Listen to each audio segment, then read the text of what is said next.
ओम शांति। ओम शांति। तो आज से नई भट्टी की नई सीरीज की शुरुआत हो रही है, अव्यक्त वाणी 1987, और इस भट्टी का नामकरण हुआ है संगम युग के स्वर्णिम कदम। तो जैसे जैसे हम एक एक वाणी को पढ़ना, एक एक महावाक्य बाबा का सुनना, इम्पोर्टेंट बाबा की बातें अंदर में जाना, इसका मतलब हमारा एक एक कदम जो है वो सोने का कदम हम आगे आगे बढ़ा रहे हैं इस संगम युग पर। एक एक कदम आगे बढ़ना माना साधारण कदम नहीं, स्वर्णिम कदम जो छापे हुए हैं पहले से ही बाबा ने, हम तो उसके ऊपर केवल कदम रख करके आगे चलने वाले हैं। इससे पूर्व हम शुरू करें तो कल का जो पेपर हुआ है फाइनल, वो पेपर जैसा कि मैंने आपको बताया, अच्छी बात ये है कि एक भी ऐसा नहीं है इस पेपर देने वाले में जो परीक्षार्थी फेल हुए हो, माना 25 से जिनके नंबर कम आए हुए हो। सबके नंबर 25 से अधिक ही आए हैं। एक बच्चे ने पेपर दिया है, 5-6 साल के बच्चे ने, उसके नंबर 23 आए हैं, बाकी उसके अलावा सबके नंबर 25 से ज़्यादा ही आए हैं। अब परंतु कईयों ने जैसा कि अपना नाम लिखा नहीं, अगली बारी पेपर में तो मैं ऐसी सेटिंग करूंगी कि नाम लिखना अनिवार्य होगा, बिना नाम लिखे पेपर सबमिट होगा ही नहीं। तो नाम नहीं है इसके लिए ये नहीं बता सकते कि अधिक नंबर किसके आए, क्योंकि हो सकता है उन्होंने पहली बार पेपर दिया है या रिपीट किया है, पता नहीं चलेगा। पर पेपर देने वाले कहाँ कहाँ से हैं उनको थोड़ा हम याद कर लेते हैं, ताकि सुनने वाले भी समझ जाएं कि हमारा भी नाम बीच में आया है। तो पेपर देने वाले सबसे पहले हनुमानगढ़ के हैं, उसके बाद गंगानगर, कोलकाता, जोधपुर, दिल्ली, बिलासपुर, मुंगेर, चंद्रपुर, रांची, दिल्ली, महाराष्ट्र, जबलपुर, जालंधर, एमपी, जमशेदपुर, बेंगलोर, रायपुर, मलोट, फरीदाबाद, पुणे, उत्तराखंड और रेवाड़ी। तो यहाँ से अलग अलग, जैसे हनुमानगढ़ के बहुत सारे लोग हैं, गंगानगर के हैं काफ़ी, तो ऐसे करके इन सभी भाई बहनों ने पेपर दिए हैं।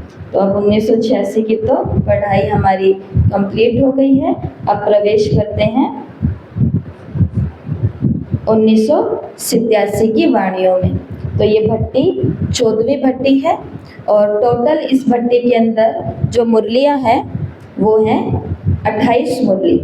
तो आज से ये भट्टी शुरू हो रही है 13 जुलाई से, और 9 अगस्त को ये भट्टी कंप्लीट हो जाएगी। स्वतंत्रता दिवस से पहले ये भट्टी कंप्लीट हो जाएगी।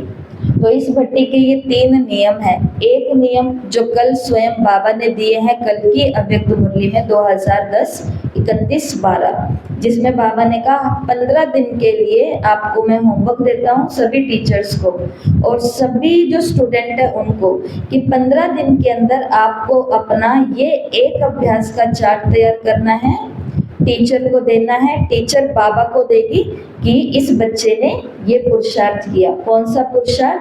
हर घंटे में 1 सेकंड अपने को बिंदी समझना। ठीक है, तो कल किया ये पुरुषार्थ, किया, कल किया, और कैसा लगा ये करके? बहुत अच्छा लगा। तो ये है इस भट्टी का पहला नियम। बाबा ने 15 दिन का चार्ट दिया, पर हम इस चार्ट को कितने दिन रखेंगे? 28 दिन रखेंगे। तो बाबा और ज़्यादा हमसे खुश हो जाएंगे कि मैंने 15 दिन कहा पर बच्चों ने 28 दिन किया, क्योंकि ये तो जीवन का अभ्यास है। तो बिंदी अभ्यास, हर घंटे में बस 1 सेकंड खुद को क्या समझना है? मैं बिंदु हूँ और कुछ नहीं हूँ, कोई शरीर नहीं हूँ, कुछ नहीं हूँ।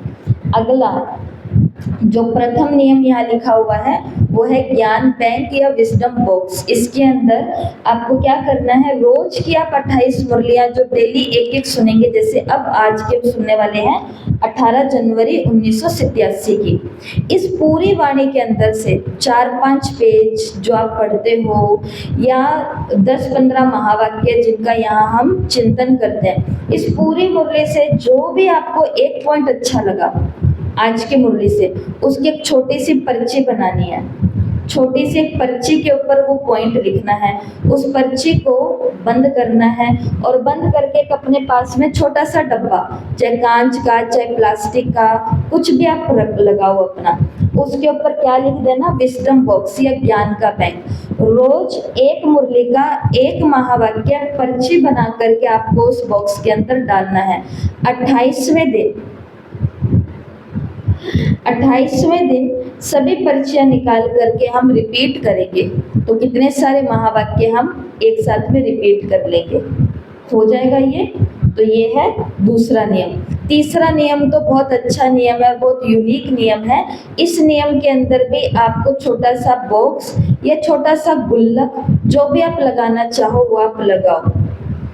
अगर आपको लगता है कि आपने रोज का होमवर्क किया है, कई होमवर्क होंगे जो बना करके लिख करके ग्रुपों में भेजने वाले होंगे, कई होमवर्क होंगे जो अभ्यास वाले होंगे, उस दिन कोई भी दिन हो सकता है लिखने वाला होमवर्क ना मिले, लेकिन जो भी मुरली का होमवर्क मिला मैंने कर लिया। अगर आपने आज का होमवर्क कर लिया तो 1 रुपए का सिक्का मिलेगा आपके घर पे, 1 रुपए का सिक्का उस बॉक्स में डाल देना। दूसरे दिन भी आपने होमवर्क कर लिया तो फिर 1 रुपए का सिक्का उसमें डाल देना। तीसरे दिन भी आपने होमवर्क कर लिया, फिर 1 रुपया उसमें डाल देना। अगर आपने रोज होमवर्क किए तो आपके पास कितने रुपए चले जाएंगे उसके अंदर, टोटल 28 रुपए। वो 28 रुपए भगवान की सेवा में लगा देना। अब आपके ऊपर है, 28 लगाओ या 27 लगाओ या 5-6 दिन होमवर्क करो ही ना, 20 रुपए लगाओ, या मन करे कि नहीं मैं तो पूरा ही नहीं करूंगा, मैं तो बस एक ही दिन होमवर्क करूंगा, तो 1 रुपया भी सेवा में लगा देना। इससे आपकी खुद की चेकिंग होगी कि मैं होमवर्क के प्रति कितना डेडिकेट हूँ, कितना मैं उसके प्रति समर्पित हूँ। बस ये 3 ही नियम है छोटे छोटे। हर घंटे में 1 सेकंड बिंदी समझना खुद को। रोज की जो मुरली सुन रहे हैं बस उसे एक पर्ची बनानी है, उसे एक डब्बे में डालनी है, ज्ञान का बैंक या विजडम बॉक्स उसके ऊपर चिटकी चिपका देना। बच्चों की मदद लेने ला, वो बहुत क्रिएटिव होते हैं, आपकी हेल्प कर देंगे और उनको भी आध्यात्मिकता के अंदर हम इस बहाने से लगा सकते हैं। और तीसरा क्या है, सफलता गुल्लक। जिस दिन होमवर्क कर लिया, सफलता मिल गई, यस, उस दिन 1 रुपया डाल देना और 28 रुपए लास्ट में सेवा में लगा देना। हो गया। अब चलते हैं आज की मुरली की तरफ।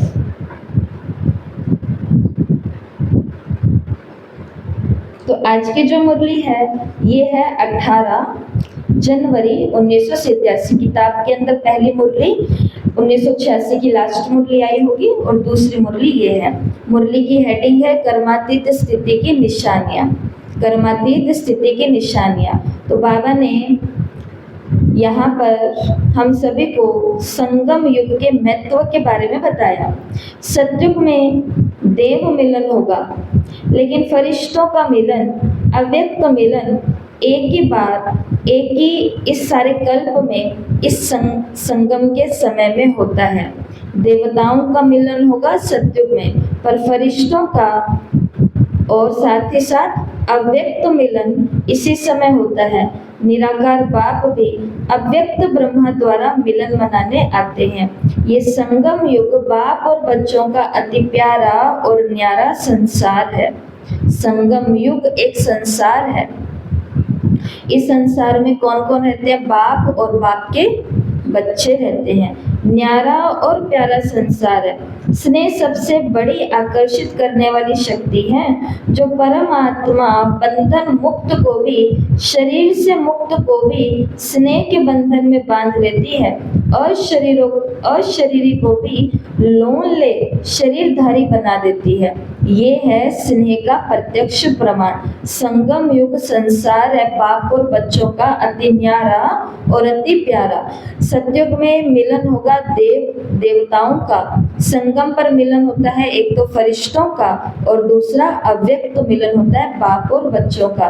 बाबा ने कहा बच्चों का स्नेह इतना अधिक है इस संगम के समय पर कि जो भगवान निराकार है, अशरीरी है, जिसको शरीर है ही नहीं, उसको भी लोन पर लेकर के शरीर आना पड़ता है, शरीरधारी बनना पड़ता है। स्नेह के बंधन में जो बंधन मुक्त रहने वाला है उसको भी स्नेह के बंधन में बांध लेते हैं। और इसका यादगार है जो श्री कृष्ण का दिखाते हैं माँ के साथ, कहीं कहीं दिखाते हैं कृष्ण को ओखली से बांधा, कहीं दिखाते हैं कृष्ण को एक स्तंभ से बांधा, लेकिन वो ऐसा जिसको कोई बांध ना सके, लेकिन उसको भी माँ के स्नेह ने वो ममता की जो रस्सी है, तो वो कौन सी रस्सी है? वो स्नेह की रस्सी है। बाबा ने कहा बच्चे स्नेह के सागर में नहाने आए हैं, लेकिन बाप हजारों गंगाओं में नहाने आए हैं, इसलिए गंगा सागर का मेला विचित्र मेला है। तो दिन कौन सा है? 18 जनवरी। 18 जनवरी का दिन समृद्धि दिवस ब्रह्मा बाबा का समृद्धि दिवस भी है, और बाबा इसको समृद्धि दिवस भी बोलते हैं। और बाबा ने इसको आज कौन सा दिन बोला? स्नेह के सागर में, स्नेह की धाराओं में समाने का दिन है। तो बच्चों को लगता है कि हम स्नेह के सागर में नहाने मधुबन पहुंचे हैं, लेकिन बाप क्या कह रहा है कि मैं हजारों गंगाओं में नहाने के लिए आया हूं। आज के दिन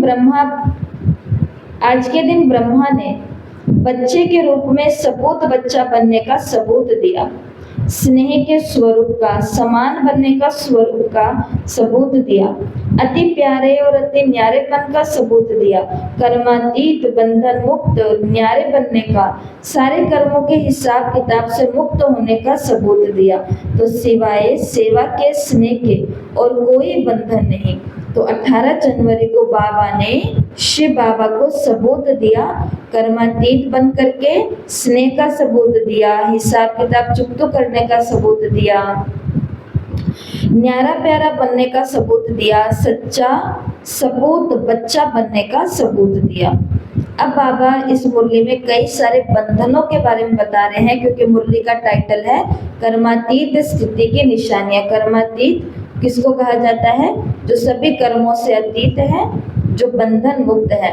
मुरली के अंदर बाबा ने 4-5 प्रकार के बंधन बताए हैं। सबसे पहला बंधन बाबा ने बताया है सेवा का बंधन। ब्रह्मा बाबा ने बहुतों की सेवा की, सेवाधारी बना, लेकिन कभी भी सेवा के बंधन में नहीं बंधा। अर्थात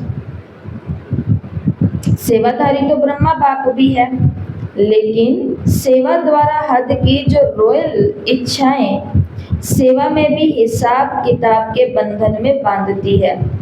सच्चे सेवाधारी इस हिसाब किताब से भी खुद को मुक्त रखते हैं, इसी को कर्मातीत स्थिति कहा जाता है। तो जो सच्चा सेवाधारी होता है वो अपने आप को मुक्त रखेगा, किन से? सेवाओं से नहीं, क्योंकि सेवाधारी तो है ही, सेवा तो करनी होगी। लेकिन सेवा के दौरान जो हद की रॉयल इच्छाएं मन के अंदर आती है और फिर हम उन इच्छाओं के बंधन में बंध जाते हैं। देह का बंधन है, देह के संबंध के बंधन है। ऐसे सेवा में स्वार्थ, ये बंधन कर्मातीत बनने में विघ्न डालता है। तो सेवा में क्या क्या स्वार्थ आ सकते हैं हमको, कौन कौन सी इच्छाएं आ सकती है हमको, इसकी तो बात हम बहुत बारी कर चुके हैं। नाम की इच्छा, मान की इच्छा, शान अर्थात यहाँ यहाँ यहाँ रखने, आगे पीछे होने की इच्छा, जो भी है। तो बाबा ने कहा लौकिक बच्चों आदि सबसे मोह त्याग कर, स्टूडेंट में तो मोह नहीं करते। तो ये मुरली क्योंकि गीता पाठशाला के सेवाधारियों के लिए चल रही, जितने भी गीता पाठशाला के युगल या माताएं आई हुई हैं वो बाबा के आगे बैठी है, और बाबा उनको क्या कह रहे हैं कि सभी गीता पाठशाला के सेवाधारी आए हैं। तो सेवा अर्थात औरों को भी मुक्त बनाना, औरों को मुक्त बनाते, स्वयं को बंधन में तो नहीं बांध देते, क्योंकि गीता पाठशाला में कई लोग आएंगे बंधन मुक्त बनने के लिए, लेकिन उनकी सेवा करते करते कहीं मैं तो इनके बंधन में नहीं बंध गया हूँ। नष्टो मोह बनने के बजाय लौकिक बच्चों आदि से तो मोह त्याग कर, कई स्टूडेंट में मोह तो नहीं करते, ये बहुत अच्छा है, ये बहुत अच्छा है, अच्छा अच्छा समझते, मेरेपन की इच्छा के बंधन में तो कहीं नहीं बंध जाते, क्योंकि यहाँ पर बहुत दिखेंगे अच्छे। लेकिन हमको पता है कि बाप को पता है, और अच्छे हैं ये बहुत अच्छी बात है। अच्छे हैं तो भी किसके लिए अच्छे हैं? वो भगवान के काम आ रहे हैं, इतने अच्छे हैं काफ़ी है। इससे ज़्यादा अच्छे अपन को नहीं बंधना नहीं है। ये बाबा ने गीता पाठशाला वालों को कहा कि कहीं सोने की जंजीरें अच्छी तो नहीं लगती ना, तो इन सभी कर्मों के बंधन से क्या बनना है? न्यारा बनना है। बच्चों से तो मोह त्याग लिया, कोई मेरा नहीं है, मेरा तो एक शिव बाबा, लेकिन मोह की तरह टिका लिया स्टूडेंट्स में। तो बाबा ने कहा इनसे भी अपना निकालो बाहर। अब कुछ बातें बाबा ने 3-4 बताई हैं जिन जिन से हमें मुक्त बनना है। पहली बात, लौकिक और अलौकिक कर्म और संबंध दोनों में स्वार्थ भाव से मुक्त बनना है। चाहे लौकिक काम कर रहे हैं, चाहे अलौकिक कार्य कर रहे हैं, चाहे कर्म में आ रहे हैं या लोगों के संबंध में आ रहे हैं, हर एक में क्या रहना है? निस्वार्थ रहना है। स्वार्थ भाव से हमें मुक्त बनना है। तो किसी से भी आश नहीं रखनी, बच्चों से भी नहीं रखनी कि कल को आज मैं इनको पढ़ा रही हूँ, कल को ये मेरा इतना कुछ करेंगे।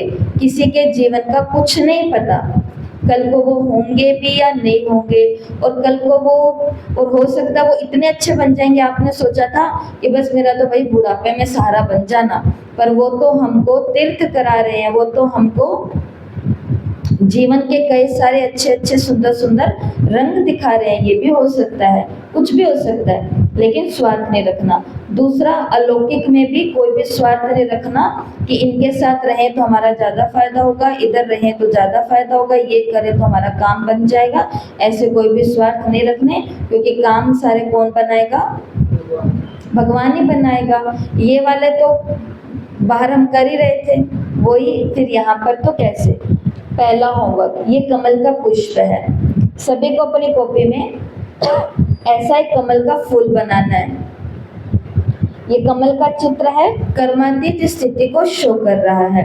बीच में एक स्वमान लिखना है, मैं ब्रह्मा बाप समान न्यारा और प्यारा हूँ। इधर इतनी जगह नहीं थी और मार्कर से इतना लिखा नहीं जाता छोटा, तो इतना ही लिख पाई, न्यारा और प्यारा। बीच में आपको स्वमान लिखना है, बड़ा सारा गोला बनाना कमल के फूल के बीच में, और बीच में लिखना मैं ब्रह्मा बाप समान न्यारा और प्यारा हूँ, और 5 पंखुड़ियाँ बनाना कमल की। इन 5 पंखुड़ियों के अंदर लिखना कि मुझे किन किन चीज़ों से मुक्त बनना है। जैसे सबसे पहला बाबा ने इस मुरली में बता दिया कि सेवाधारी तो ब्रह्मा भी था, और ब्रह्मा बाबा जैसा सेवाधारी कौन है? जो उधर बैठ के भी सेवा करते थे, और जहाँ जहाँ पर ज्ञान गंगाएं गई हुई है वहाँ की जिम्मेवारी की भी सेवा तो बहुत बड़ी।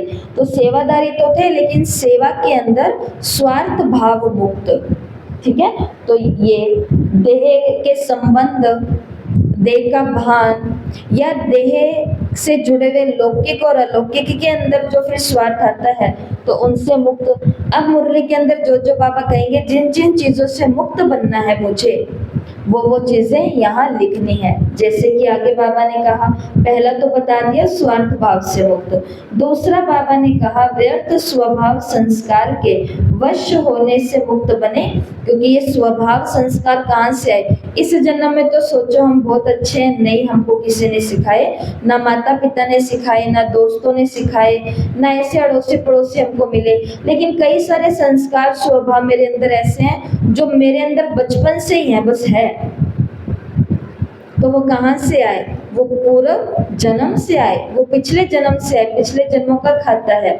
मेरे को सपने आसपास के लोग सच बोलते हैं, जो मित्र संबंधी मिले वो भी सच्चे हैं, और मेरे को ऐसा कोई कभी आफत ही नहीं आई कि मेरे को झूठ बोलनी पड़े। लेकिन मेरे अंदर बचपन से कौन सा संस्कार है?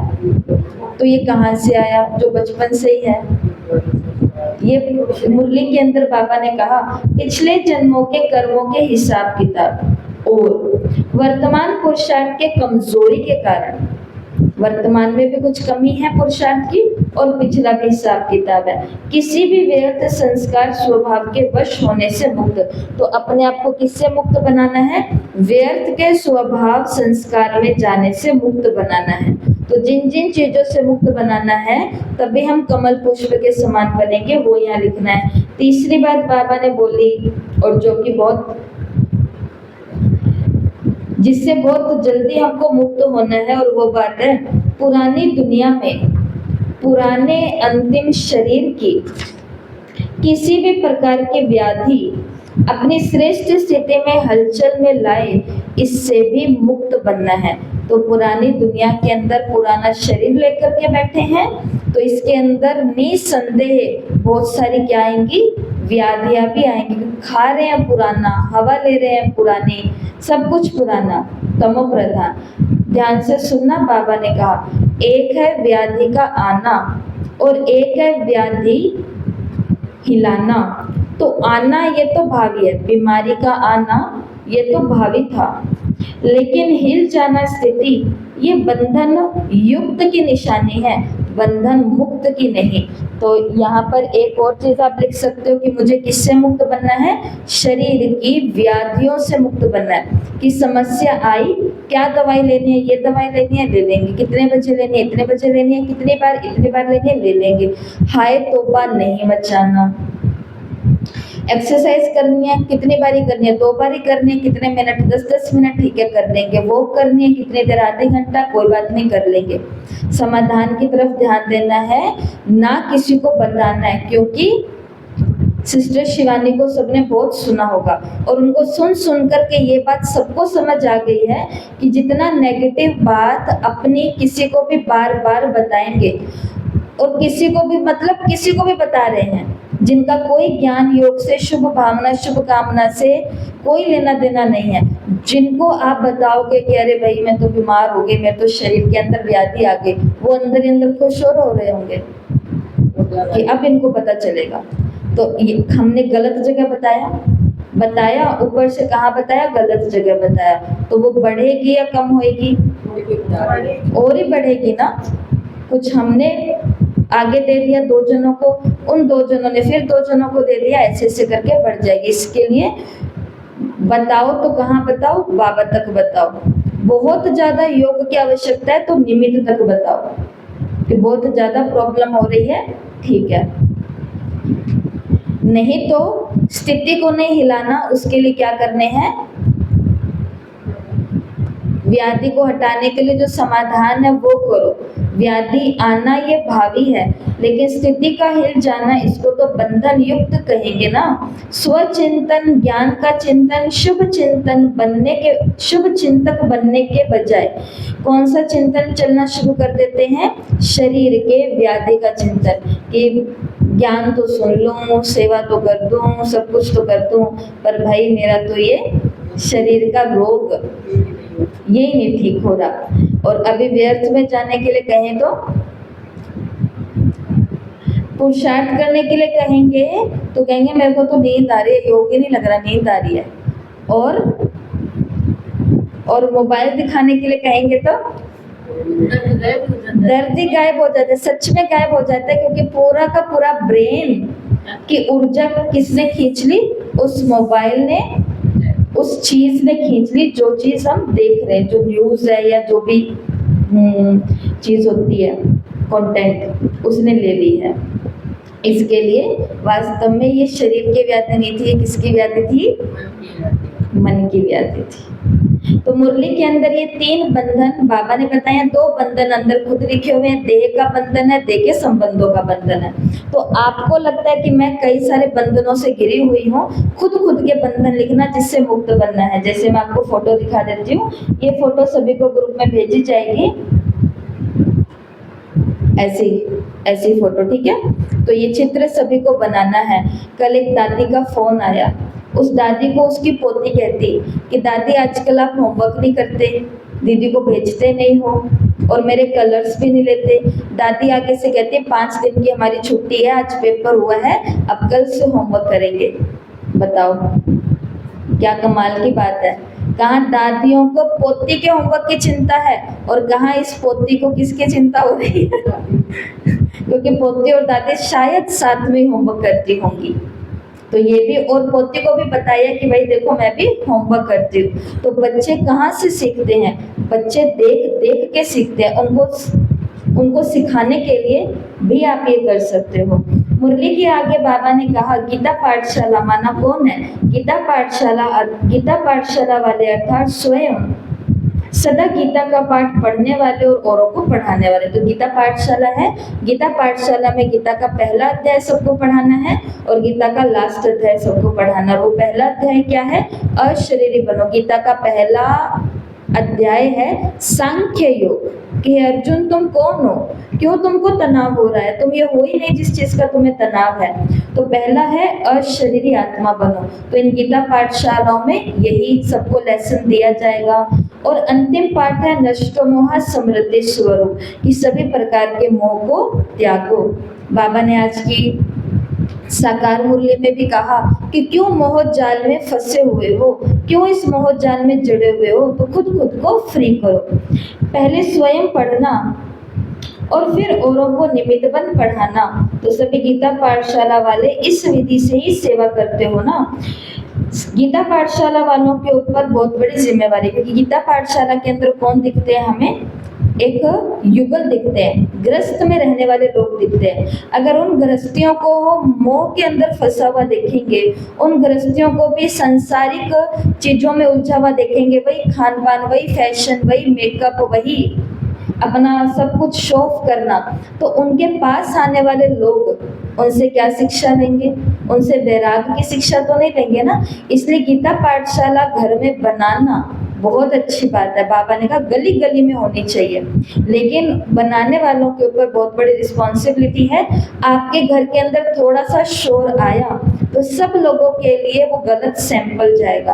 आपके घर के अंदर थोड़ा सा कुछ गलत पैसा, गलत खाना, गलत पहनना और गलत रिश्ते ये आए तो सबका सब तरफ गलत उदाहरण जाएगा ना।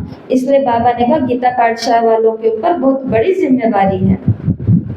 अगर जरा भी सैंपल बनने की कमी दिखाई तो अनेक आत्माओं का भाग्य बनाने के बजाय अनेक आत्माओं को भाग्य से वंचित करने के निमित्त बन जाएंगे। और अगर सैंपल अच्छा होगा तो अनेकों का भाग्य बनेगा। और वो लोग आकर के क्या कहते हैं कि जब ये घर में रहते हुए ये कर सकते हैं तो हम क्यों नहीं। मैं आपको क्या बताऊं, पिछले दिनों इतने जो लोग आए तो उन्होंने आकर के जब उनको ये पता चला कि यहाँ तो ऊपर एक फैमिली भी रहती है और नीचे दीदी और सेंटर चलता है, क्लास चलती है, तो जब उनको पता चला तो वो मुझसे नहीं मिले, वो निमित्त आत्मा से मिले, स्थान वाले लोगों से। तो उन्होंने इन लोगों को क्या कहा? उन्होंने कहा कि आप हमें आशीर्वाद दो। किस चीज़ का? बस इसी चीज़ का कि हमारा भी घर ऐसा बन जाए, हमारा भी परिवार ऐसा बन जाए। अगर सैंपल सही होगा तो कईयों का भाग्य बनेगा और सैंपल गलत होगा तो कई सारे लोग भाग्य से वंचित रह जाएंगे, वो सेंटर तक भी नहीं जाएंगे, क्योंकि वो सोचेंगे हमने तो भाई जिनके घर ज्ञान चलता है उन लोगों को देख लिया, वो भी ऐसे हैं, आप लोगों की फिर क्या शिक्षा होती है। इसके लिए बड़ी रिस्पॉन्सिबिलिटी है। यहाँ पर बाबा ने इसको याद किया। तो सैंपल खुद को समझना है और सदा अपना सिंबल याद रखना है। तो गीता पाठशाला वालों का सिंबल कौन सा है जानते हो? कमल, पुष्प। बाप दादा ने सुनाया ना कि कमल बनो और अमल करो। और करे, गीता पाठशाला में आने वाले कुछ करे या ना करे उससे इतना फर्क नहीं पड़ेगा, लेकिन वहाँ रहने वालों को तो बहुत सारा बातों को अमल जीवन में लागू करना ही पड़ेगा। तो गीता, तो आज हम सभी बच्चों को बाबा ने क्या कहा है? हम सभी को भी तो अपना अपना घर क्या बनाना है? गीता पाठशाला बनानी है ना, जहाँ गीता का पहला अध्याय भी हो और जहाँ गीता का अंतिम अध्याय भी हो। नशों के मोह को त्याग दे, फोनों के मोह को त्याग दे, गुस्से के मोह को भी त्याग दे। उससे भी क्या हो गया? मोह हो गया है। इन सभी प्रकार के मोह से मेरा घर मुक्त बन जाए, तो उसके लिए हमें भी अपना घर क्या बनाना है? कमल पुष्प समान अपना जीवन बनाना पड़ेगा। तो सैंपल और सिंबल याद रखना। आज की इस मुरली में लास्ट में बाबा ने कहा न्यारा और प्यारापन का सबको अनुभव कराओ। कभी कभी अनुभव करना, इस विधि से बहुत काल की जो अनुभूतियां होने वाली है ना, तो बाबा ने कहा वो नहीं कर पाएंगे। उसके लिए क्या करना पड़ेगा? बहुत काल के लिए अचल, अडोल, निर्विघ्न, निर्बंधन, निर्विकल्प, निर्विकल्प विकर्म अर्थात निराकारी, निर्विकारी, निरहंकारी की स्थिति को दुनिया के आगे प्रत्यक्ष करो। यहाँ पर फिर बाबा ने संतुष्टता के बारे में बताया, स्वयं से संतुष्ट, बाप से संतुष्ट और अपने इस ब्राह्मण परिवार से भी संतुष्ट रहना है। आगे बाबा की पार्टियों से मुलाकात है, तो सभी ये सुनेंगे। और इस मुरली के अंदर बाबा ने उड़ता उड़ता पंछी को याद किया है कि पहाड़ जैसी बातों को भी हमें उड़ते उड़ते पार कर लेना है। तो आज का पहला होमवर्क, आज का दूसरा होमवर्क। आज का दूसरा होमवर्क है बंधन से मुक्ति की उड़ान। इसके अंदर आपको एक कबूतर बनाना है। क्यों? क्योंकि शांति का प्रतीक होता है, ये मुक्ति का प्रतीक होता है। अभी 15 अगस्त आएगी ना, आज़ादी का दिन, उस दिन देखना चिड़िया या ऐसे पंछी जो होते हैं उनको आज़ाद उड़ते हुए कई सारे चित्र लोग बनाते हैं और भेजते हैं। कारण क्योंकि ये मुक्ति की निशानी है। तो यहाँ पर आपको 2 कॉलम बनाने हैं। एक कॉलम में लिखना है जिन बंधनों से मुझे मुक्त होना है, तो वो बंधन लिख लेना। मैंने तो 5 लिखे हैं, आप 1 भी लिख सकते हो, 2 भी लिख सकते हो, 3 भी लिख सकते हो। यहाँ तो वो लिखने हैं जो बाबा ने मुरली में कहे हैं। यहाँ वो लिखने हैं जिन बंधनों से आप मुक्त होना चाहते हो, जिन बंधनों से आप मुक्त होना चाहते हो। जैसे एक बंधन है कि किसी की भी छोटी छोटी बातों को फील कर लेना, ये एक बहुत बड़ा बंधन है। किसी ने मुझे पूछा नहीं तो अपने आप को डिस्टर्ब कर लेना, ये भी एक बहुत बड़ा बंधन है। क्योंकि जब तक वो मेरे को पूछेंगे नहीं तब तक मेरी बुद्धि के अंदर और कुछ नहीं आएगा, केवल वही टेंशन चलेगी। तो यहाँ पर वो लिखना कि मुझे किन बंधनों से मुक्त होना है, और यहाँ लिखना कि उसके लिए मुझे क्या अभ्यास करना है। हो जाएगा ये? क्योंकि मुरली को पढ़ना हमारा काम नहीं ना, पढ़ तो रात को ही ली हमने, तो अब क्या करने के लिए बैठे हैं? अब तो हम उसका समाधान करने के लिए बैठे हैं कि बंधन मुक्त तो बनना है। आ गया था कल रात को, समझ आ गया था ये बात तो पढ़ते पढ़ते, पर अब बनेंगे कैसे? कैसे बनेंगे? कोई चिंतन करना पड़ेगा। पहले तो खोज करनी पड़ेगी कि बंधन किस किस चीज के हैं, और फिर उसके लिए मुझे क्या अभ्यास करना है। जैसे मान लो कि मुझे बंधन है कि मैं बहुत ज्यादा हर किसी के देह को देखती रहती हूँ, मान लो ये बंधन है, ठीक है। मैं उनकी सुंदरता, उनकी लंबाई, हाइट, स्किन कलर और ये सब कुछ देखती हूँ, ये एक बंधन है मेरा। इस बंधन से मुक्त होने के लिए मुझे क्या अभ्यास करना है? मुझे उनको यहाँ तक ही देखना है। ये मेरा भूल जाऊंगी, पूरा देखने के बाद फिर याद आएगा अरे मुझे तो यहाँ तक देखना था, पर याद तो आया। कुछ करा हुआ था प्रैक्टिस, तो कम से कम याद तो आया, देरी से आया पर याद तो आया। तो ऐसे कई सारे आपको अपने, पर इसके लिए आधे घंटा बैठना पड़ेगा। ये होमवर्क करने के लिए, जैसा बच्चा स्कूल में 5-6 घंटे बैठता है और घर पे भी 1-2 घंटा मम्मी पापा पिटाई कर करके भले बिठाएं, पर बिठाते हैं कि होमवर्क करना पड़ेगा। तो ये है। और याद रखना, जो होमवर्क करेगा वो रोज 1 रुपया अपने गुल्लक में डाल देना, ठीक है। तो ये है आज की मुरली का होमवर्क, और ये है इस भट्टी के नियम। ओम शांति।